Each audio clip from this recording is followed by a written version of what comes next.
Good morning, students. Open your book and move to page number 217. Student, in previous lecture we have finished chapter 13. So today we are going to start chapter 14, factorization.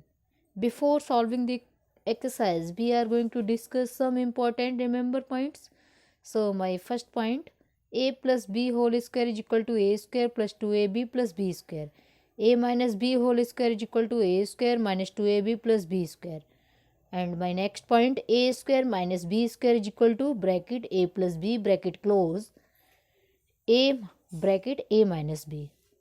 My next point, x plus a in second bracket x plus b is equal to x square plus bracket a plus b bracket close x plus ab. Clear, student? Come to the next. Now we are going to start exercise 14.1. So my first question, find the common factors of given terms. Student, इसमें आपको terms given है, इनके आपको common factors find out करने हैं. तो किस तरह से आप फाइंड आउट करेंगे? देखो स्टूडेंट, 12 के पहले आप फैक्टर कर लो. 2 2 जा 4, 4 3 जा 12 कर लिए. अब एक्स आपने सेम वैसे ही राइट कर लिया. 36 के फैक्टर करो. 2 2 जा 4, 4 3 जा 12, 12 3 जा 36. अगर आपको इस तरह से फैक्टर करने में प्रॉब्लम है तो आप ऐसे भी कर सकते हैं. फैक्टर 36 राइट कर लिया है ना, फिर 2 से डिवाइड किया 18, फिर से 2 से डिवाइड किया 9, 3 3 जा 9 एंड 3 1 जा 3. ओके, इस तरीके से भी कर सकते हैं आप. सो कॉमन फैक्टर क्या मिल रहा है? देखो, एक तो ये 2 मिल गया, ये 2 मिल गया, ये 3 मिल गया. तो 2 2 जा 4 multiply 3, this is equal to 12. 2y, 22xy. 2y के फैक्टर क्या राइट करेंगे? 2 मल्टीप्लाई वाई. 22xy के क्या करेंगे? 2 multiply 11 multiply x multiply y. So student, यहाँ पे कॉमन फैक्टर क्या हो गया? 2 multiply y means 2y. Okay, 14p q 28p square q square. 14 के आपने फैक्टर किए 2 multiply 7 multiply p multiply q. 28p square q square के क्या फैक्टर किए? 2 2 जा 4, 4 7 जा 28. p स्क्वायर है तो p 2 टाइम्स राइट करेंगे मल्टीप्लाई करके, एंड q 2 टाइम्स राइट करेंगे. तो यहाँ पे 2 फैक्टर मिल रहा है कॉमन. देखो 2 दोनों में है, ये 7 भी कॉमन है, p एंड q. तो 2 multiply 7 multiply p multiply q, this is equal to 14p q. Clear? Come to the next. 2x, 3x square, 4. तो 2x के factor 2 multiply x, 3x square के 3 मल्टीप्लाई एक्स, 4 के आपने factor right किए 2 multiply 2. यहाँ पे student कोई भी नंबर ऐसा नहीं है जो तीनों में फैक्टर हो कॉमन. दिख रहा है आपको? देखो, x इन दोनों में यहाँ पे नहीं है, 2 इन दोनों में फैक्टर में है, यहाँ नहीं है, है ना? तो वहाँ उस कंडीशन में कॉमन फैक्टर आप क्या राइट करेंगे? 1. क्लियर हो गया student? Come to the next. 6abc, 24ab square, 12a square b. 6abc के फैक्टर क्या राइट करेंगे? 2 multiply 3 multiply a multiply b multiply c. 24 के फैक्टर पहले आप राइट करेंगे. 2 2 जा 4, 4 2 जा 8, 8 3 जा 24. a b square means b multiply b. 12a square b के किस तरह से राइट करेंगे? 2 multiply 2 multiply 3, a square means a multiply a and b. Common factor आपको क्या मिले? देखो 2 दोनों में सभी में है, ये 2. अब यहाँ पे 2 और नहीं है तो 2 आप फैक्टर नहीं राइट कर सकते. 3 देखो, a एंड b, तो ये आंसर हो जाएगा 6ab. Come to the next. 16x q minus 4x square 32x. तो ये सिमिलरली आप इसके भी फैक्टर राइट करेंगे, है ना? 16 के 2 मल्टीप्लाई 2 मल्टीप्लाई 2 मल्टीप्लाई 2, 2 2 जा 4, 4 2 जा 8, 8 2 जा 16. अब एक्स क्यू है तो एक्स 3 टाइम्स राइट कर लिया. -4 पहले तो आप -1 राइट करेंगे, फिर 4 के factor 2 multiply 2, x square means x multiply x. And 32 के किस तरह से राइट करेंगे? 2 मल्टीप्लाई 2 मल्टीप्लाई 2. यहाँ पे 2 अब 1 टाइम मिस हो गया है तो वो भी राइट करेंगे आप. Multiply x, so common factor कितना मिल जाएगा? 2 multiply 2 multiply x means 4x. Clear student? इसके जो बाकी पार्ट हैं वो अब इसी तरह से. Come to the next question. Question number 2, factorise the following expression. 4x minus 42.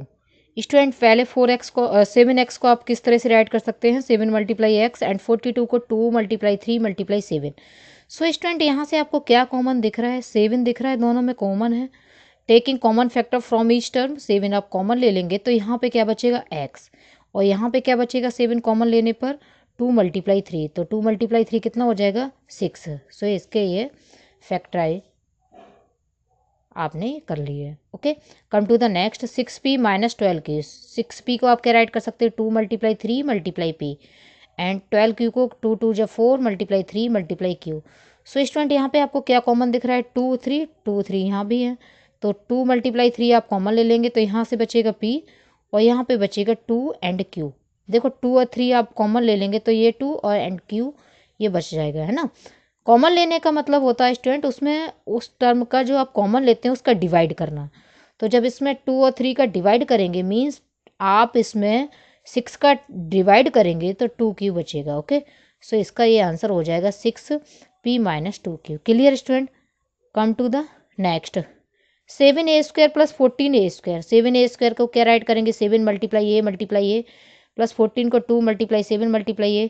तो यहाँ से क्या कॉमन दिख रहा है आपको 7 एंड a कॉमन दिख रहा है ना, तो 7 × a आप कॉमन ले लेंगे तो यहाँ पे बचेगा a, यहाँ पे 2, तो ये इसके फैक्टर क्या आ जाएंगे factorise 7a and a + 2। Clear student, so student बाकी पार्ट आप इसी तरह से कर सकते हैं, आपको कोई भी प्रॉब्लम नहीं होगी किसी भी पार्ट में सॉल्व करने के लिए। क्लियर।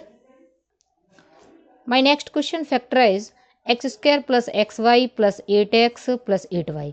स्टूडेंट यहाँ से आप देख सकते हैं इन दोनों टर्म से आपको क्या कॉमन मिल रहा है x। जब यहाँ से x कॉमन लेंगे आप तो इसके पास x² है मीन्स एक x बचेगा, यहाँ से x कॉमन लिया तो क्या बचेगा आपके पास y। कॉमन लेने का मतलब मैंने आपको बताया क्या होता है डिवाइड करना। क्लियर। अब इन दोनों टर्म से आपको दिख रहा है क्या कॉमन है 8 कॉमन लेंगे तो यहाँ पे क्या बचेगा xy। क्लियर।